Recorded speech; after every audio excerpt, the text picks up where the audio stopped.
राजाधिराज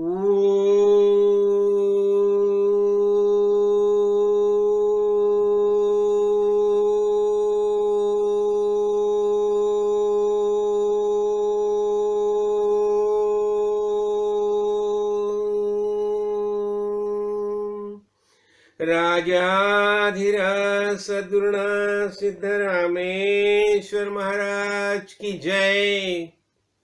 राजाधिराज सद्गुरुनाथ श्री भाऊ साहेब महाराज की जय। राजाधिराज सद्गुरुनाथ श्री काड़ सिद्धेश्वर महाराज की जय। गुरुर्ब्रह्मा गुरुर्विष्णु गुरुर्देव महेश्वरा गुरु साक्षात परब्रह्म तस्मै श्री गुरुवे नमः। राजाधिराज सद्गुरुनाथ श्री काड़ सिद्धेश्वर महाराज की जय। आज महत्वपूर्ण बात ऐसी है कि आज तारीख है 15 फरवरी और खास करके इसी दिन 15 फरवरी 1947 में मैं ये भूतल पर देह धारण करके प्रकट हो गया। तो क्या होता है, इस दिन तो मैं अपना गुरुजी को तो सादर प्रणाम करना ही चाहिए, उनके सामने शरणागत होना ही चाहिए। उन्होंने हमें ज्ञान का प्रबोधन किया। और आज दूसरी एक बात है, आज है दास नवमी। तो देखो, समर्थ रामदास यानी दास, भगवान के जो दास बन गए, तो समर्थ रामदास का आज उन्होंने आज के दिन परलोक गमन किया है, वो मुक्त हो गए। तो चलिए कुछ हमारी जो बातें हैं ज्ञान के बारे में कुछ बातें हो जाए। तो देखो, मैंने क्या किया है, अपना तो प्रमाण ग्रंथ है दासबोध। देखो, ऐसे तो अनेक ग्रंथ है और अनेक ग्रंथ के माध्यम से गुरुजी ने हमें ज्ञान का प्रबोधन किया है, लेकिन इतना होने के बावजूद उन्होंने क्या किया, देखो, ऐसे तो भागवत है, भगवत गीता है, योग वासिष्ठ है, रामायण है, अनेक ग्रंथ है। लेकिन गुरुजी ने खास कर क्या किया, ये दासबोध ग्रंथ जो है, ये ग्रंथ को अपना जो परंपरा है, जो अपना काड़ सिद्धेश्वर महाराज की जो परंपरा है, इस परंपरा का मुख्य और प्रमाण ग्रंथ करके उसने दासबोध ग्रंथ चुन लिया है। और ये दासबोध में क्या है, खास कर देखो, दासबोध में ये दासबोध ग्रंथ का जो निर्माण किया है उसके बारे में मैंने बहुत बार बताया है। लेकिन ये दासबोध में जो जो ज्ञान की बातें हैं, सब बातें पूरी तरह से आई है।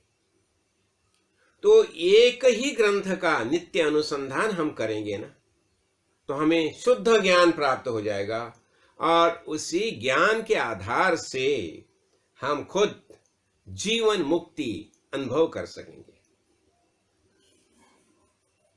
तो चलिए, तो अभी मैंने क्या किया है, अभी दासबोध ग्रंथ जो है ना, तो उसमें जो लास्ट समाज विमल ब्रह्म निरूपण वो मैंने सामने रखा है। ये ब्रह्म कैसा है, विगतम मलम, जिसमें कौन सा भी मालिन्य नहीं है। और वास्तविक जब भी हम ज्ञान के बारे में सोचते हैं ना, तो हम क्या करते हैं, ये मालिन्य, ये ब्रह्म जो है ब्रह्म का ज्ञान हमें होना ही चाहिए। मैंने अनेक बार बताया कि हमारे सामने 3 सवाल होते हैं। जो जिज्ञासु है, देखो, हम देह धारण करके भूतल पर तो सब आते हैं, और ये देह धारण करके भूतल पर आने के बाद हम तो दिन, देखो, सुबह से शाम तक हमारा सब कार्य तो चलते रहते हैं, लेकिन हमारे सामने कुछ सवाल निर्माण होते हैं। और ये सवाल भी कैसे होते हैं, देखो, पहला सवाल ऐसा होता है, ठीक है, ये मैं खुद कौन हूं, ये पहला सवाल हो गया। ये संपूर्ण जगत जो है हम देखते हैं, ये जगत क्या है, ये दूसरा सवाल हो गया। और तीसरा सवाल ऐसा होता है, जिसकी हम पूजा अर्चा करते हैं, पूजा आराधना करते हैं, वो भगवान कौन है, और ये तमन्ना, ये देखो, ये जिज्ञासा अंतःकरण में निर्माण होने के बाद ही हम आत्मज्ञानी महापुरुष की शरण लेते हैं। बस वैसे ही हमने आत्मज्ञानी महापुरुष की शरण ली है। और ये मेरे कर्ण सिद्धेश्वर महाराज, मेरे जो गुरु है, उन्होंने मुझे वो ज्ञान का प्रबोधन किया है, उसके बारे में भी कुछ बातें बताने वाला हूं। लेकिन आज खासकर मैं देखो, मैं ये भूतल पर देह धारण करके आया शुरू से, तो ये शरीर, ये जो प्रवास कैसे हो गया, तो उसके बारे में भी मैं कुछ बातें समझाना चाहता हूं। क्यों?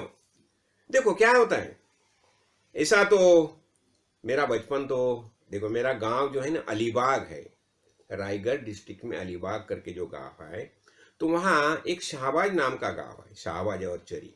तो ये शाहबाज जो गांव है, वहां मेरा जन्म हो गया। और बहुत निसर्गरम्य गांव है। गांव में अनेक देव देवता है, अनेक देवता है, अनेक मंदिर है गांव में। बहुत बड़ा तालाब है, जिस तालाब में हम बचपन में ही तैराकी सीख गए थे। बहुत बड़ा तालाब है। वहाँ शिवजी का मंदिर है, अनेक मंदिर है, अनेक मंदिर है। दत्तात्रेय का मंदिर है, मुरलीधर का मंदिर है, भैरवनाथ का मंदिर है, अनेक मंदिर है। तो देखो, ऐसी परंपरा में जन्म लेने से क्या हो गया, देखो शुरू से ये भगवत भक्ति जो है ना, वो उसके वो संस्कार मिल गए, शुरू से वही संस्कार मिल गए। और वह संस्कार मिलने से हमारी पूजा अर्चा तो चलती रहती है। और इतना ही नहीं है, वो हमारे उस गांव में साल में 2 बार मेला लगता है। एक हनुमान जयंती का मेला लगता है और एक दत्त जयंती का, दत्तात्रेय जयंती का मेला लगता है। तो बचपन से ये सब बातें तो हम उसका आनंद ले रहे थे। हाँ, तो देखो बाद में क्या हो गया, मेरा भाग्य ऐसा कि मैं जब भी बंबई में आ गया, तो जहाँ मेरी बालमोहन विद्या मंदिर, जहाँ मेरी पढ़ाई चलती थी। देखो कभी कभी कुछ बातें ऐसी होती है। ऐसे तो मेरे दादा जो है वो गांव के पुजारी थे। तो पुजारी होने के कारण हमारे घर में सब देव देवता थे, तो देव देवता की पूजा हमेशा चलती थी। तो उन्हें फूल ला के देने का काम मेरा रहता था। तो बहुत से फूल के पेड़ लगाए थे, तो मैं उन्हें फूल ला के देता था। उन्हें चंगल ये करके चंदन का जो है ना, वो बना के देता था। इसी तो ये बचपन से यही चलता था। अभी देखो बाद में जब ये बालमोहन विद्या मंदिर, मैं खास करके बता रहा हूं कि देखो शुरू से हमारी परंपरा में क्या थे, गुरुकुल परंपरा थी, गुरुकुल परंपरा। और ये गुरुकुल परंपरा का सबसे बड़ा ये महत्व ऐसा है कि वहां वेद उपनिषद के बारे में सब शिक्षा दी जाती थी। और हमारी खासकर जो वैदिक परंपरा है, वैदिक परंपरा के बारे में जो ज्ञान दिया जाता है, वो गुरुकुल परंपरा में दिया जाता था, गुरुकुल परंपरा में दिया जाता था। और ये गुरुकुल परंपरा शुरू से थी, इसलिए हमारी संस्कृति जो है, भारतीय संस्कृति सबसे महत्वपूर्ण क्यों मानी जाती है। ये गुरुकुल परंपरा जो है वो सब वेदाधिष्ठित है। वेद के आधार पर चलती है। वेदांत सिखाया जाता है वहां। तो गुरुकुल परंपरा में क्या होता था, वहां तो स्वाध्याय यज्ञ तो चलता रहता था स्वाध्याय। तो स्वाध्याय के माध्यम से क्या होता था, यह स्वाध्याय के माध्यम से ग्रंथ पठन होते थे। अनेक प्रकार के ग्रंथ का चैंटिंग किया जाता था, पारायण किया जाता था। वो संस्कार बच्चे लोग के मिलते थे। तो अभी मैं ये खासकर बालमोहन विद्या मंदिर जो मेरा स्कूल का जो मैं बारे में बता रहा हूं, वो बम्बई में शिवाजी पार्क में है, बालमोहन विद्या मंदिर। तो इसी स्कूल में हमें भगवत गीता का देखो 11वां अध्याय और 15वां अध्याय, ये 2 अध्याय तो हमें कंठस्थ करने पड़ते थे। राम रक्षा कंठस्थ करनी पड़ती थी। तो ये संस्कार शुरू से मिल गया। तो भगवत गीता देखो कभी 1959, कितने साल हो गए देखो, 59 में भगवत गीता मेरे हाथ में आई थी, खास कर देखो। और वो भगवत गीता के बारे में बहुत से श्लोक थे हमारे, वो कंठस्थ थे, वो सम्मान। और ये क्या होता है भगवत गीता में, मैं खास कर क्यों बता रहा हूं, ये संस्कार जो है, ऐसे संस्कार स्कूल में बच्चे लोग को देने आवश्यक है। और श्री कृष्ण भगवान ने जो ज्ञान का प्रबोधन किया, ऐसे तो देखो ये ज्ञान प्रबोधन करने का। जब इस सृष्टि का निर्माण हो गया तो अपने विष्णु भगवान है, उन्हें क्या दायित्व दिया? सबका प्रतिपालन करने का दायित्व विष्णु भगवान के ऊपर सौंपा है। और विष्णु भगवान तो ये बहुत अच्छी तरह से कर रहे हैं, लेकिन उन्होंने क्या किया? ज्ञान का प्रबोधन सबको होना चाहिए, इसलिए उन्होंने पहले वेदों का निर्माण किया, वेदों का निर्माण किया। इसलिए देखो, वेद प्रमाण ही माना जाता है। कोई कुछ बोलेगा तो देखो, हमारे 5 सेंसेस है ना, 5 ज्ञानेंद्रिय, उससे हम ज्ञान लेते हैं। ऐसा वेद है, वेद प्रमाण, वेदों को 6ठा सेंस बताया गया है, इतना वेद को महत्व दिया जाता है। हम हमेशा बोलते हैं श्रद्धा श्रद्धा श्रद्धा। श्रद्धा यानी क्या है? वास्तविक श्रद्धा का अर्थ क्या होता है? देखो, हमारी श्रद्धा होनी ही चाहिए। और इस श्रद्धा का अर्थ क्या होता है? शास्त्रस्य गुरुवाक्यस्य सत्यबुद्ध्यावधारणा सा श्रद्धा कथिता सद्भि यया वस्तुपलब्धये। शास्त्र यानी वेद, वेद वेद वेद सत्य है, यह विश्वास। और मेरे गुरु जी काड़ सिद्धेश्वर महाराज, उन्होंने जो मुझे बोध किया है वह भी सत्य है, यह विश्वास यानी श्रद्धा। देखो, और ये श्रद्धा से माध्यम से क्या होता है? हम हर दिन जो जो कुछ कार्य करते हैं ना, तो ये श्रद्धा रहती है, श्रद्धा रहती है। और ये श्रद्धा रहने से क्या होता है? हमारे हाथ से कभी भी गलत कार्य नहीं होता, गलत कार्य नहीं होता। हम हमेशा सोचते हैं कि ठीक है, ये मैं कार्य कर रहा हूं, इसका परिणाम क्या हो जाएगा, इसका परिणाम के बारे में पहले हम सोचते हैं। और ये सोचने के बाद ही हम कौन सा भी कार्य कर्म करते हैं। तो देखो क्या हो गया, मैं अभी क्या बता रहा था कि हमारे स्कूल में ये भगवत गीता का स्वाध्याय हमें किया गया। देखो, वो समय तो खाली हम चैंटिंग करते थे, चैंटिंग करते थे। यानी क्या करते थे? ग्रंथ पठन होता था, चैंटिंग होता था। ये स्वाध्याय यज्ञ है। देखो, इससे क्या बताया जाता है? स्वाध्याय यज्ञ है। हाँ, लेकिन इसमें शब्द ग्रहण नहीं होता था। ये शब्द ग्रहण जो है ना, उसको पारायण बताया जाता है, पारायण। तो शब्द ग्रहण करने की क्षमता, आज देखो, शुरू से चैंटिंग तो हो गया, चैंटिंग तो चलता है, चैंटिंग तो चलता है।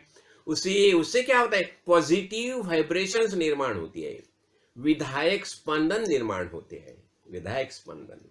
और जब भी हमारे भाग्यवश काड़ सिद्धेश्वर महाराज जैसे गुरु मिल जाएंगे तो हो गया काम। शुरू में हमने चैंटिंग किया है, चैंटिंग किया है, हाँ, यानी पठन किया है। तो पठन का अभी रूपांतर पारायण में होता है, पारायण में होता है। और पारायण से क्या होता है? शब्द ग्रहण किया जाता है। कैसा बताएं? जातस्य ही ध्रुवम जन्म ध्रुवम मृत्यु, ध्रुवम जन्म मृतस्य। जो जन्म लिया है उसे देह छोड़ना ही पड़ेगा, और जिसने देह छोड़ा वो फिर जन्म लेके आने वाला ही है। ये ऐसा होता है। तो गीता में ये सब जो बातें समझाई है, तो क्या होते हैं? आस्ते आस्ते हम ग्रंथ उसका जो है ना, जो अर्थ है, अर्थ ग्रहण करने लगते हैं, अर्थ ग्रहण करने लगते हैं। आता इसलिए क्या बताया जाता है? हमारे देखो, हमने इसके पहले प्रवचन में हमने पंच महायज्ञ देखे है ना, पंच महायज्ञ, तो उसके बारे में देखो, वो सब मैंने उसमें उस प्रवचन में समझाई है। तो हमें महत्वपूर्ण क्या है? ज्ञान यज्ञ करना है, हमें ज्ञान यज्ञ। अभी ज्ञान यज्ञ का अर्थ क्या होता है? अर्थ ग्रहण, अर्थ ग्रहण करना, उसका अर्थ ग्रहण। यार, इसका अर्थ होता है विलन, मीनिंग। उसका अर्थ क्या है, मीनिंग क्या है, ये हम सीखने लगते हैं। और ये यज्ञ भावना जो है, यज्ञ भावना कैसी होती है? हमारे हृदय में यज्ञ भावना निर्माण होगी। तो यज्ञ भावना से क्या होता है? ईश्वरार्पणम जो होता है ना, उसमें अपनी भावना क्या होती है? यज्ञ में अपनी भावना क्या होता है? ईश्वरार्पण, ईश्वर को हम अर्पण करते हैं। और देखो, शुरू में हम क्या करते हैं? हम ईश्वर को बाहर देखने लगते हैं। और बाहर का थे, अभी शिव जी का मंदिर है तो शिवलिंग के ऊपर हम ये चढ़ाते हैं, अभिषेक करते हैं। गणपति के मंदिर में गए, वहां हम दूर्वा समर्पण करते हैं। विष्णु भगवान के मंदिर में गए, वहां तो हम तुलसी माला का ये करते हैं, समर्पण करते हैं। हम क्या किया, पहले हम भगवान को बाहर बाहर ढूंढने लगते हैं, और बाद में जब भी आत्मज्ञानी महापुरुष हमें सदगुरु मिलते हैं, वो बताते हैं, अरे भगवान तुम्हारे हृदय में ही मौजूद है, लेकिन पहले हम बाहर देखा उसे। तो जब हम बाहर देखते हैं ना, तो हमारा ये फॉर्मेट कैसा होता है, ट्रायंगुलर फॉर्मेट होता है। देखो ट्रायंगुलर फॉर्मेट में क्या होता है, जीव, देखो समझ लेंगे कुछ बातें हमें, ये बहाना है, मेरा जन्मदिन का बहाना है। तो ट्रायंगुलर फॉर्मेट में हम क्या समझ लेते, जीव, जीव और फिर जगत, जीव जगत और जगदीश, ये हो गया ट्रायंगुलर फॉर्मेट। हमने क्या किया, हम खुद को जीव समझ गए ना, तो जीव समझते हैं, शुरू में हम सब हर जीव ही समझते हैं खुद को।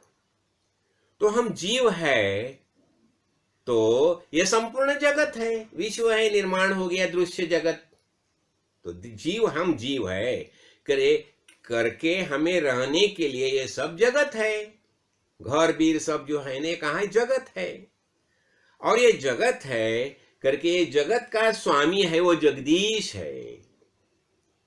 तो उसे हम शुरू में बाहर देखने लगते हैं, बाहर देखते हैं, ठीक है, अच्छी बात है। और ये बाहर देखने से क्या होता है, हमारे कर्मयोग शुरू होते हैं, हम अच्छे अच्छे कर्म करते हैं। देखो कर्मयोग का भी बहुत बड़ा सम्मान किया जाता है, हाँ, कर्मयोग में। तो ये कर्म करते हैं हम, भगवान के लिए हम कर्म करते हैं। और जब ये हम कर्मयोग करते हैं तो उसमें क्या आता है, शुरू में देखो क्या क्या होता है, काम्य कर्म आती है, हमें कुछ देखो भगवान से कुछ मांगना है, भगवान को हम करते हैं, अरे भगवान मैं ऐसा ऐसा करूंगा, फिर मुझे ये बात दीजिए आप, तो काम्य कर्म होगी। फिर कभी कभी प्रायश्चित कर्म होते हैं, कुछ गलत बात हमसे होगी तो उसके लिए प्रायश्चित लेना पड़ता है, प्रायश्चित कर्म होगी। तो उसमें क्या हो गया, कर्म में एक काम्य कर्म होगी, प्रायश्चित कर्म होगी, हाँ।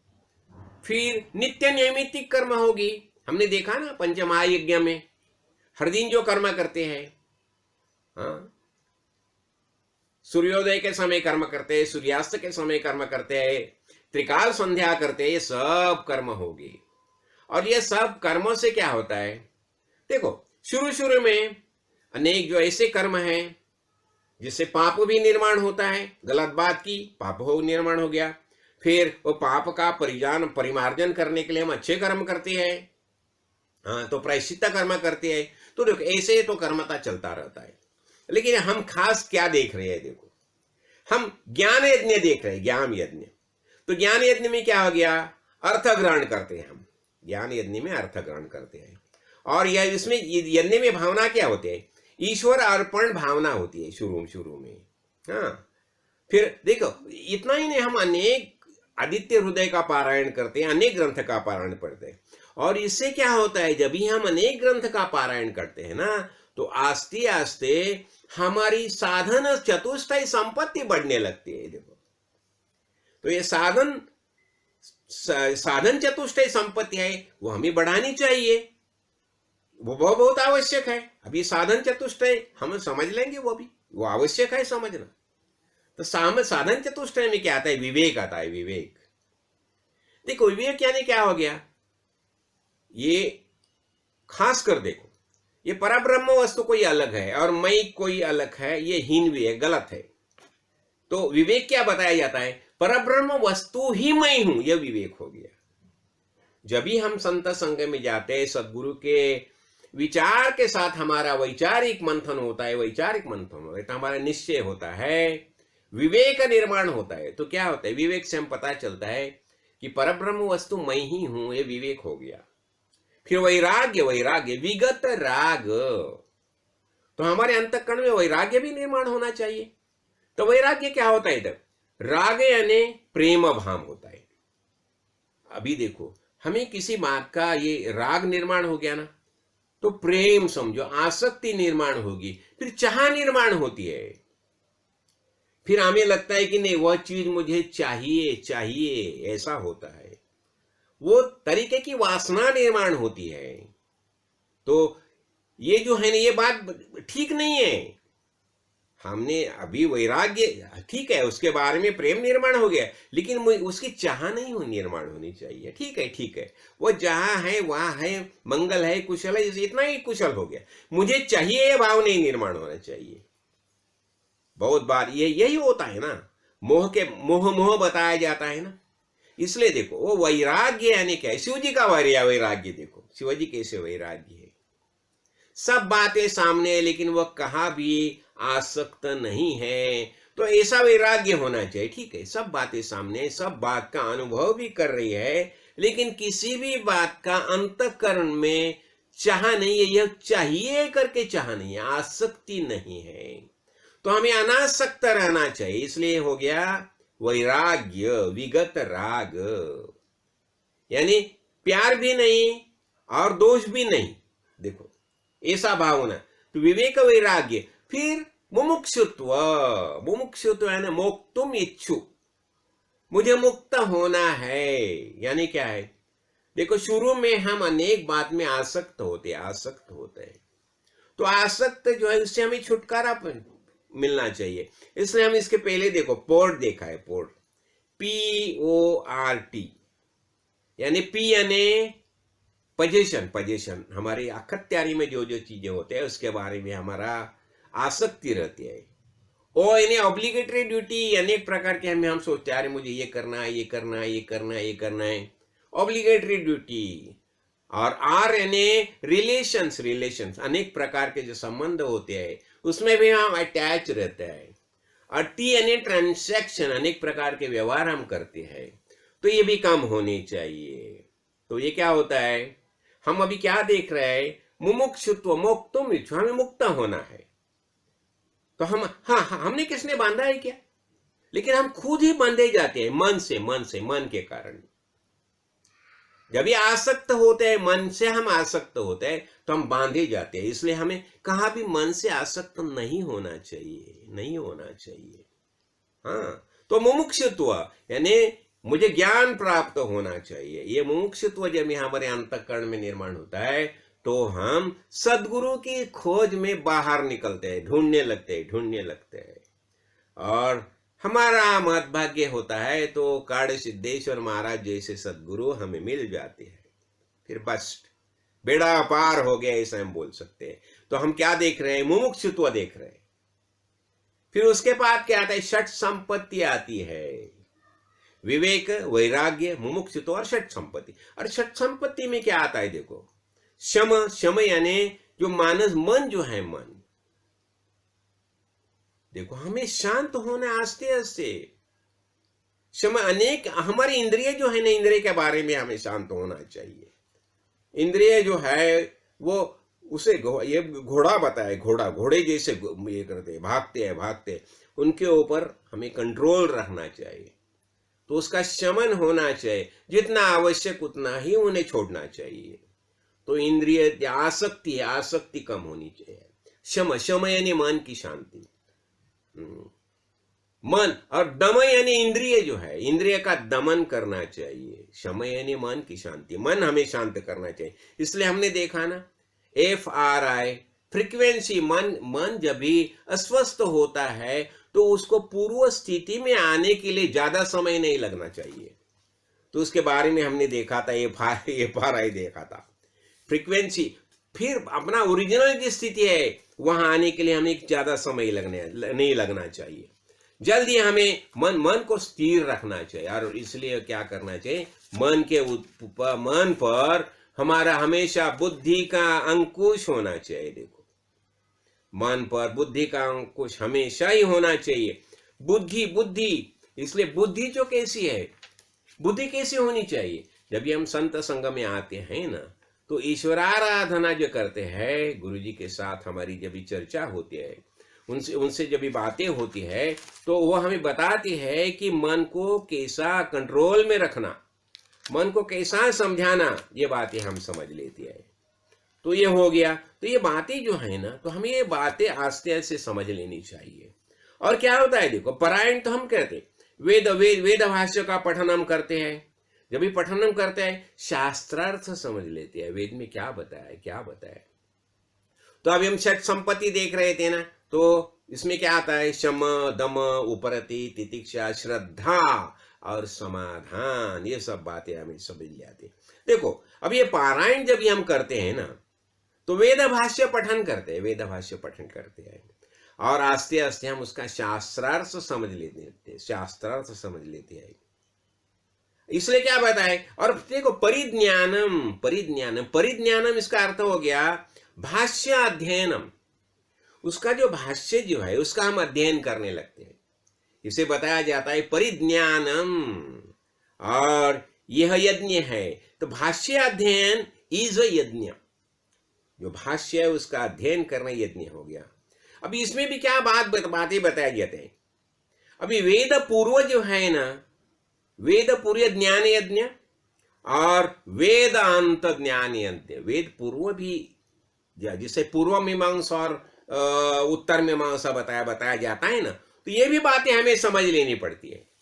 तो देखो ये सब बातें जो है, जब भी हम संत संगम में आते हैं तो सब बातें हमारे ध्यान में आने लगती है और सदगुरु भगवान हमें समझाते हैं। देखो कभी कभी ऐसी बातें होती है, एक एक देखो सदगुरु के साथ हम जाते, अभी भी मैंने बताया ना, हम स्वामी जी के साथ गए थे, वहां गोपेश्वर में गए थे गोपेश्वर। तो गोपेश्वर में उन्होंने 5 दिन का प्रोग्राम रखा था, रुद्राभिषेक रखा था, रुद्राभिषेक। और वहां भी बहुत बहुत बातें हुई यज्ञ के बारे में, बहुत बातें समझाई उन्होंने हमें। तो देखिए क्या होता है, हमें खास कर क्या करना चाहिए। अभी आस्ते आस्ते ना हमें तो जीवनानंद तो अनुभव करना ही है। हाँ, तो जीवनानंद अनुभव करने के लिए क्या होता है? देखो अनेक बातें जो है ना, अनेक बातों के माध्यम से हम आनंद अनुभव करते हैं। देखो अभी क्या होता है, देखो ये विषय के बारे में जो है ना, विषय में आनंद है। तो विषयानंद कैसा होता है? जो विषयानंद जो है ना, तो विषय के माध्यम से वो प्रतिबिंबित होता है विषय के माध्यम से। देखो अभी हम समझे आप प्रवचन कर रहे हैं, तो हमारा नाती आता है और अपने गोद में बैठता है। देखो वो आ गया, वो बैठ गया, तो क्या हम क्या करेंगे? मना करेंगे? उसे नहीं, हम आनंद अनुभव कर रहे हैं। थोड़ा टाइम बैठेगा, वो निकल जाएगा, उठाए निकल जाए, लेकिन वो आया करके हमें आनंद हो गया ना। तो अभी ये आनंद हो गया, तो आया करके आनंद हो गया, वो चला गया करके वो आनंद चला गया क्या? नहीं, आनंद तो हो गया। देखो आनंद हम में ही मौजूद है, बस उसके माध्यम से वो प्रकट होता है।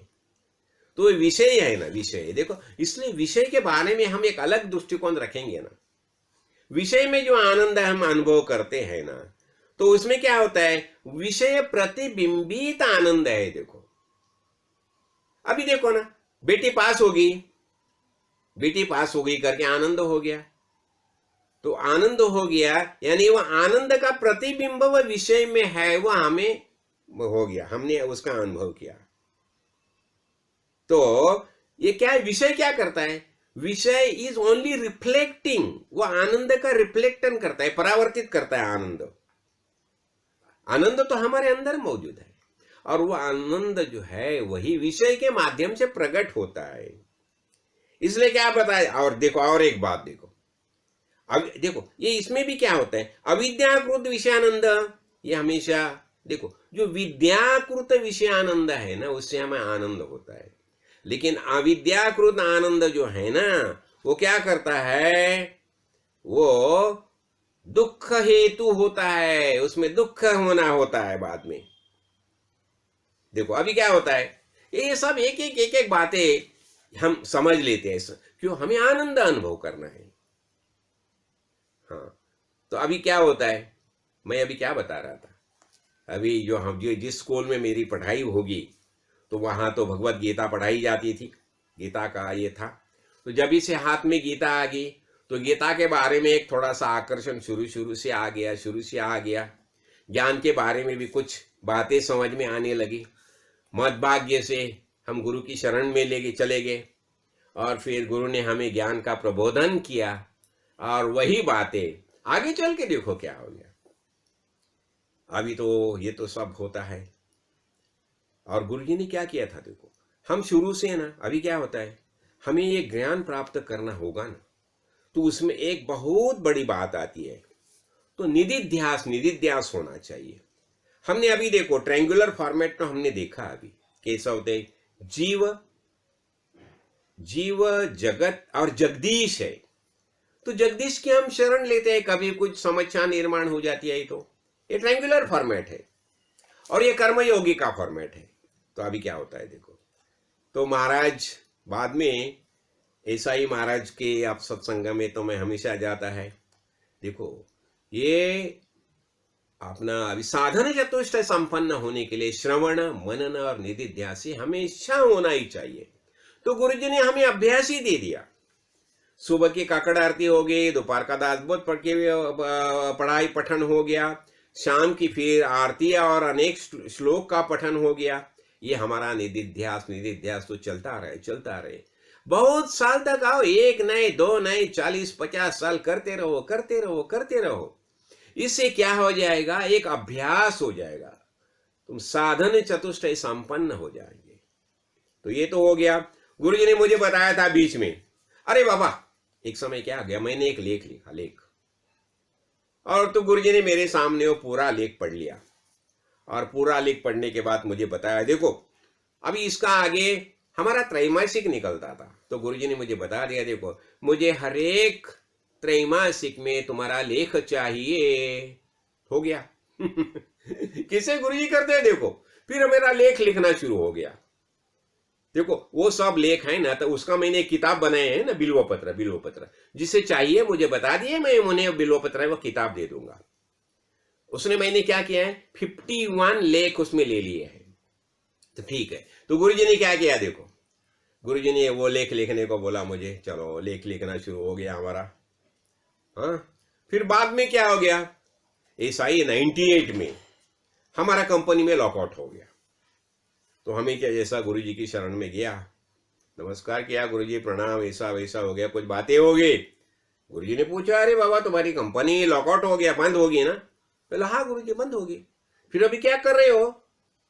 मैं बोला कुछ नहीं, अभी विचार सागर और विचार चंद्रोदय की पढ़ाई कर रहा हूं, बस होगी पढ़ाई।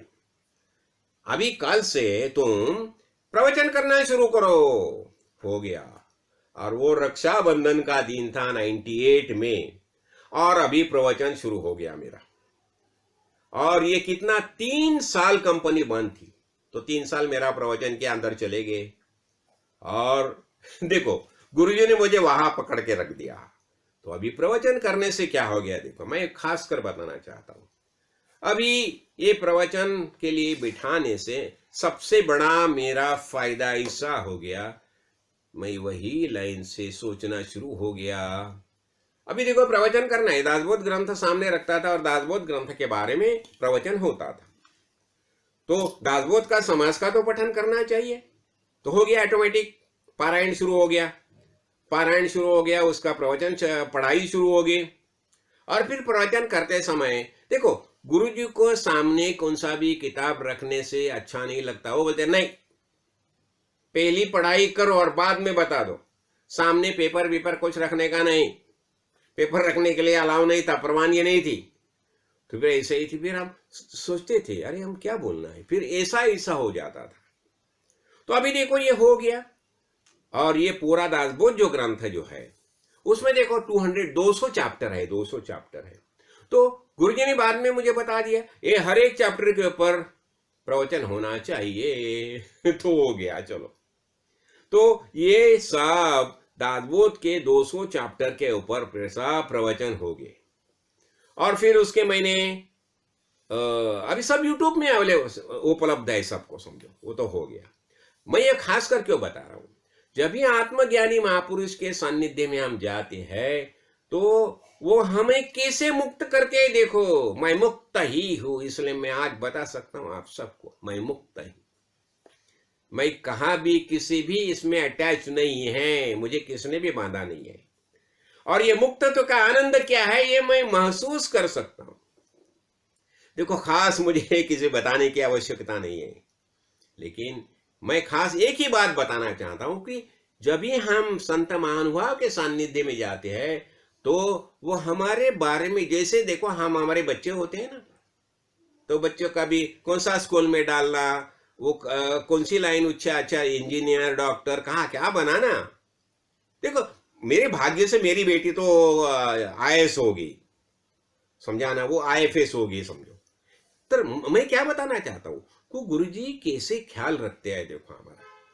तो ये लाइन से उसने क्या किया, ये हिसाब से ये फिर मेरे प्रवचन शुरू हो गए, फिर दासबोध ग्रंथ। और अभी क्या हो गया देखो, पहले तो मैं ऐसे गांव में तो महाराष्ट्र में सब मेरी प्रवचन चलते थे, लेकिन बाद में मैं नैनीताल आ गया।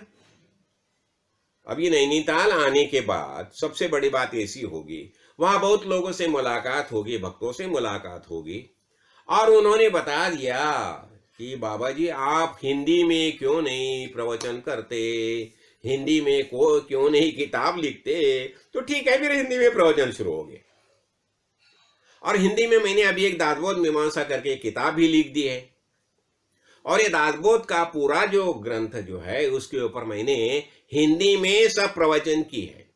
200 चैप्टर्स के ऊपर मैंने हिंदी में प्रवचन की है, और वो सब प्रवचन आपको YouTube के माध्यम से मिल जाएंगे। देखिए अभी मैं ये क्यों बताना चाहता हूं, ऐसा तो देखो हम हरेक जो भूतल पर देह धारण करके आता है सबको तो आनंद ही अनुभव करना चाहिए, यही उसकी तमन्ना होती है।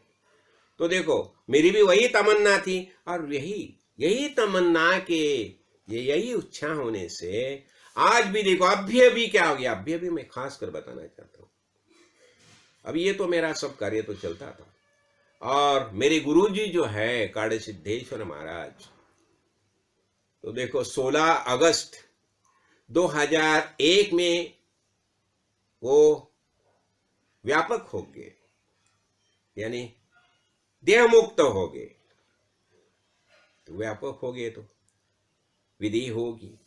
और मेरा भाग्य भी देखिए, अभी एक 1.5 साल पहले मुझे गुरुजी का ही अलग रूप ऋषिकेश में मिल गया। और ऋषिकेश में ये इसके पहले की जो प्रबोधिनी एकादशी है उसी दिन ऋषिकेश में उनसे मेरी मुलाकात हो गई। और अभी बाद में क्या हो गया, महाशिवरात्रि में उन्होंने हमें गंगा सागर बुलाया था। देखो गंगा सागर, वह गंगा सागर में महाशिवरात्रि के 5 दिन हम वहां उनके साथ रह गए। अभी ये मेरे गुरुजी है, वो कहाँ अलग है। तो उन्होंने मुझे क्या बताया, देखो तुम जहां हो सही हो, चलते रहो, बस वही कार्य कर रहा हूं। और अभी देखो, अभी हम गए थे ना, तुंगनाथ गए थे, रुद्रनाथ गए थे, गोपेश्वर गए थे। और गोपेश्वर में उन्होंने 5 दिन का शंकर ये रुद्राभिषेक रखा था, शिव जी का रुद्राभिषेक रखा था 5 दिन, और वहां 5 दिन उनके साथ थे। देखो, और वहां भी जो जिस बातें हो गई, अनेक बातें हो गई। और क्या होता है देखो, मैं खास कर एक ही बात समझाना चाहता हूं। हम अभी क्या है, शुरू में हम सब ट्रायंगुलर फॉर्मेट में रहते हैं, लेकिन आस्ते आस्ते हम ये ट्रायंगुलर फॉर्मेट छोड़ के हमें किस में आना चाहिए, बाइनरी फॉर्मेट में आना चाहिए। हमें पता चला ना, क्या पता चला हमें कि मयि एव सकलम जातम मयि सर्व प्रतिष्ठितम, मयि एव सकलम जातम मयि सर्वम प्रतिष्ठितम, मयि सर्वम लयम याति तद ब्रह्माहम अद्वयम। ये कैवल्य उपनिषद में आया, बताया गया है। तो ये क्या संपूर्ण विश्व का है, मेरा ही रूप है। मयि एव सकलम जातम, ये सब निर्मिति कहां से हो, मुझसे ही सब निर्मिति होगी, मुझ में ही सब ये कार्य चल रहा है, और ये मुझ में ही सब अंत में मिल जाएंगे। वास्तविक यही ब्रह्म, अद्वयम ब्रह्म मैं ही हूं, ये हमारा निश्चय हो जाता है। देखो अब ये ब्रह्म भावना जो है, ये ब्रह्माभ्यास रूपीय निधिध्यास है, हमें ज्यादा से ज्यादा यही करना है हमें।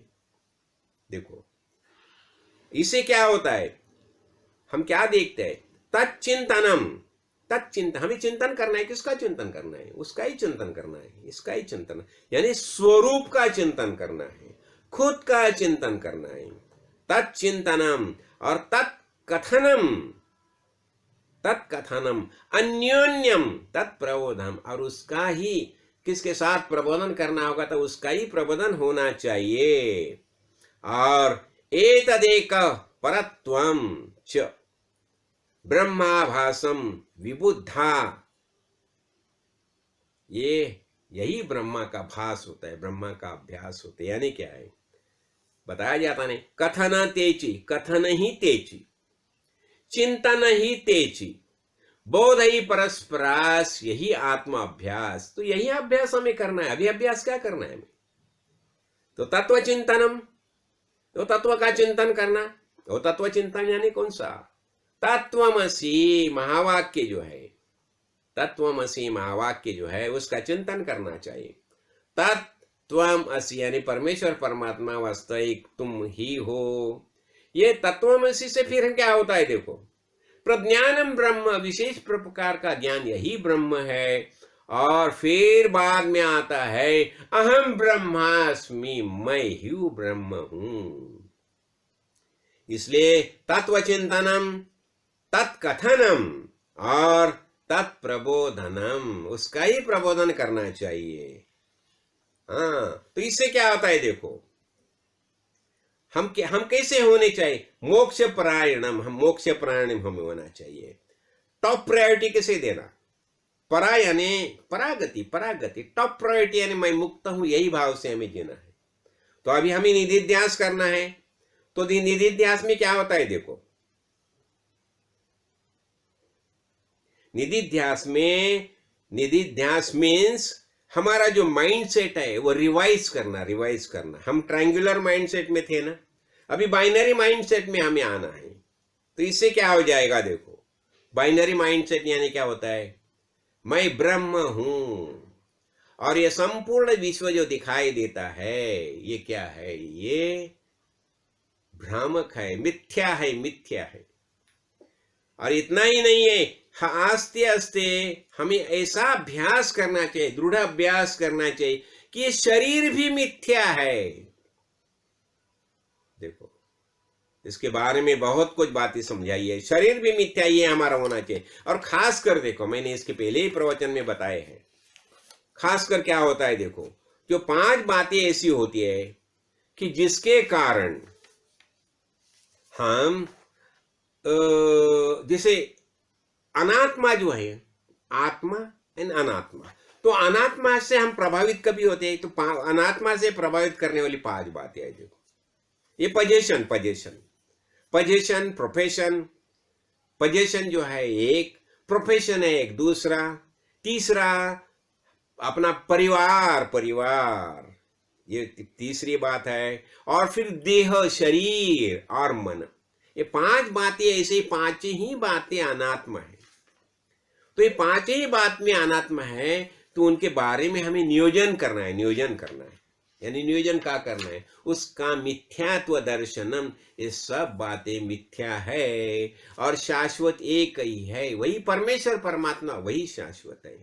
तो ये हमारा निश्चय होना चाहिए। हाँ, तो इसलिए हमें क्या करना चाहिए? तो देखो, बहुत कुछ बातें समझाई भगवत गीता में, तो क्या बताओ। और ये 1 घंटे के अंदर क्या बता सकता हूं।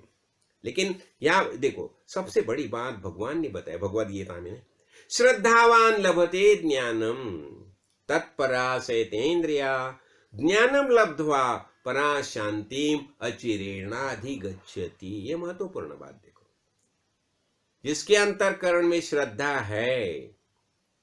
श्रद्धा के बारे में मैंने अभी, श्रद्धा यानी क्या है? वेद सत्य है, वेद सत्य है। देखो, हमें कुछ चीज देखनी है, चीज देखनी है, तो देखने के लिए हमारे आंख है, बराबर। आंख के पीछे देखो, कौन सी भी बाहर की वस्तु हमें देखनी होगी ना, तो क्या होना चाहिए? ये स्थूल देह है, उसकी आंखें चाहिए। सूक्ष्म देह की बुद्धि चाहिए। आंखें के पीछे बुद्धि है सूक्ष्म देह की, उसके पीछे कारण देह की गैप है, गैप। कारण देह की ज्ञाप है और फिर महाकारण देह की ज्ञान दृष्टि है। और जब ये सामने जो चीज दिखाई देती है, देखो हमें आत्मा देखना है, आत्मा देखना है। तो आत्मा देखने के लिए क्या है, देखो सामने कुछ दृश्य है तो दृश्य देखना है हमें, तो आंखें चाहिए, उसके पीछे सूक्ष्म देह की बुद्धि चाहिए, कारण देह की ये ज्ञाप चाहिए और महाकारण देह की ज्ञान दृष्टि चाहिए। जब भी हमें सामने का दृश्य दिखाई देता है तो हमें देखना है। तो क्या ये भगवान को देखना है, दृश्य को देखना है, आत्मा देखना है। तो ये आत्मा संपूर्ण विश्व में चराचर में आत्मा ही व्याप्त है। और उसे देखने के लिए हमें क्या साधन चतुष्टय संपन्न होना चाहिए। इसलिए ये मन का अभ्यास हमें करना ही चाहिए। इसलिए निधिध्यास हमें करना ही चाहिए। देखो अब यह संयंत्रेंद्रिय जो है ना, संयंत्रेंद्रिय, इसका अर्थ क्या हो गया, हमारी सेंस ऑर्गन्स है ना, वो हर जगह बिखरी गई, यहाँ वहां बहुत जगह बिखर गई है। तो उनको विड्रॉ करना है और मन में स्थिर करना है और मन को भी स्थिर करना है। और देखो तत्पर यानी क्या, टोटल कमिटमेंट, और दूसरा कुछ नहीं, ख्याल में वही चीज होनी चाहिए। और ये टोटल कमिटमेंट, देखो दूसरा मैं कुछ नहीं जानता, मैं एक ही जानता हूं। मेरे सदगुरु ने मुझे क्या बताया, तुम ब्रह्म हो बस। ये तीव्र मोक्ष तो होना चाहिए, तीव्रता होनी। और श्रद्धा हमने देखा अभी वेदांत, ये वेदांत यानी सिक्स सेंस है, पांच ज्ञानेंद्रिय से हम देखते हैं, वैसा वेदांत है सिक्स सेंस है। देखो और यही प्राइमरी ज्ञान का वही सोर्स है, ज्ञान का वही दृष्टिकोण है, ज्ञान का वही साधन है। ये हमारा निश्चय होना ही चाहिए। और अहम सत्यम जगन मिथ्या इज ये हमें ध्यान में आना ही चाहिए। और ये होने के लिए हमें एक ही बात करनी चाहिए, जैसा सदगुरु ने बता दिया, निधिध्यास। तो हमें क्या करना चाहिए, खास कर ये हमने अभी देखा ना, निधिध्यास वही ध्यास होना चाहिए। तो अभी देखो मैंने क्या बताया है कि ये सब बातें हैं ना, मैंने इसके बारे में क्यों बताया, मैं मेरे गुरुजी का तो क्या बताऊं, यावदायु त्रय वंद्या वेदांत गुरु ईश्वरा। जब तक हम इस भूतल मर शरीर में रहते हैं तभी तक ये तीन जगह हमें विनम्र रहना ही चाहिए। और इसके बारे में ये भी हमने देखा, भावाद्वैतम सदा कुर्यात। ये अद्वैत जो है ना, अद्वैत, तो भावाद्वैतम, ये अद्वैत कैसा करना, भाव से करो। अद्वैत जो है भाव से अद्वैत निर्माण करो। हाँ, लेकिन क्रियाद्वैतम न कर ही कि कभी कृति से नहीं, कृति से अद्वैत नहीं। कृति से मेरे गुरु है, उनका पद स्पर्श मुझे करना ही चाहिए। और अद्वैतम त्रिशुलोकी क्षेत्र, हम पूर्ण त्रैलोक्य में अद्वैत से रहो, लेकिन ना द्वैतम गुरुना, लेकिन गुरु के सामने कभी भी अद्वैत नहीं होना चाहिए, वहां द्वैत ही होना चाहिए। देखो और ये द्वैत का निर्माण क्यों हो गया, भक्त्यर्थम कल्पितम द्वैतम अद्वैतात अति सुंदरम। तो देखो अभी शुरू से बहुत लोगों ने मुझे ये हमारा बर्थडे के बारे में ये किया है, शुभेच्छा दी है। मैं सबको धन्यवाद देना चाहता हूं।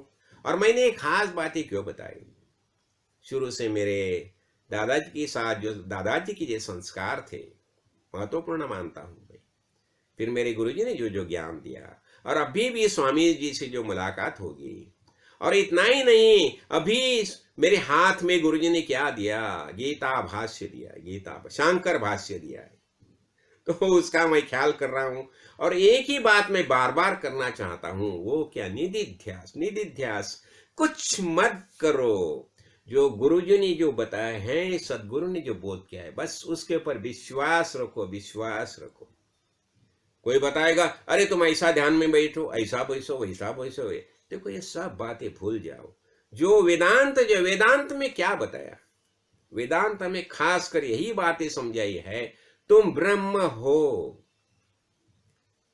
हम अभी देखा ना बाइनरी सेटअप जो हमने देखा, तो उसमें क्या होता है देखो, मैं बोला ना, अभी अभी मैंने बताया ना, मैं ब्रह्म हूं और ये संपूर्ण दृश्य जगत है, आत्मा और अनात्मा, यही सेट हो गया। मैं आत्मा हूं और अनात्मा, ये संपूर्ण दृश्य जगत है वो अनात्मा है और मिथ्या है। अनात्मा है, मिथ्या है, तो उसका मिथ्यत्व जो है, उसका दृढ़ निश्चय अंतःकरण में होना ही चाहिए। बस यही बात महत्वपूर्ण है। और ये होने से फिर क्या हो जाएगा, फिर ये विमल ब्रह्म जो है वास्तविक, उसका पता हमें चल जाएगा। तो सदगुरु भगवान की कृपा से मैं आपको ये मेरे अभी देखो क्या है, गुरु जी की कृपा है समझो। अभी मेरा ये 15 फरवरी में कितना हो गया, 77 तो हो गए पूरे, अभी 78 शुरू हो गया समझो आज से। ये ठीक है, ये देह में रहता हूँ, ये महद्भाग्य है। लेकिन इससे सबसे बड़ा महद्भाग्य मैं यही समझता हूँ कि ये गुरु जी का कार्य जो है वो करने की क्षमता गुरु जी ने भी निर्माण किया। उन्होंने बताया ना, मैंने ये सब देखो, जब भी गोरेगांव में मेरा प्रवचन चलता था प्रवचन के बाद गुरु जी ने मुझे बताया, देखो अभी मैं इस शरीर में रहूं या न रहूं, लेकिन तुम एक काम करना। हमने ये सब पौधे लगाए, तो उस पौधे को पानी देने का कार्य तुम करना। बस वही कार्य कर रहा हूं और उसका आनंदमय अनुभव करना हो, बस यही बात है। मैं तो मुक्त ही हूं। किसने बांधा है मुझे, कहाँ बंधा है? बताया जाता है ना, मुक्त होता परी बळे झाला बंध, घेऊन या माझे माझे। मेरा बल गया तो बंद हो गया, और सब जो है भगवान का है, आत्मा का है, ये हो गया तो मुक्त हो गया। तो मैं मुक्त ही हूं, किसने बांधा है मुझे? तो ये मुक्त भाव जो है, यही आनंद हम अनुभव करें।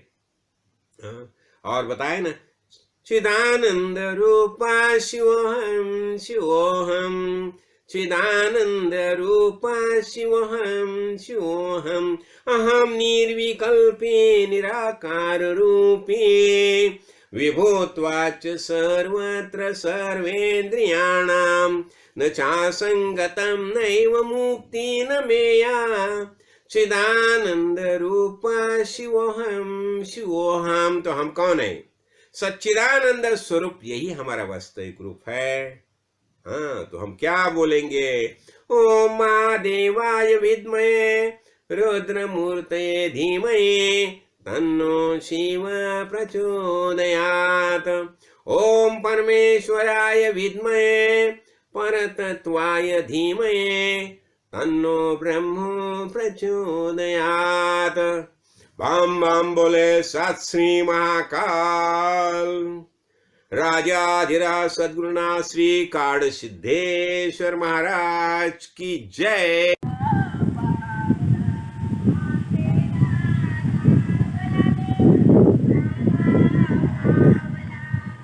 डोंगरात का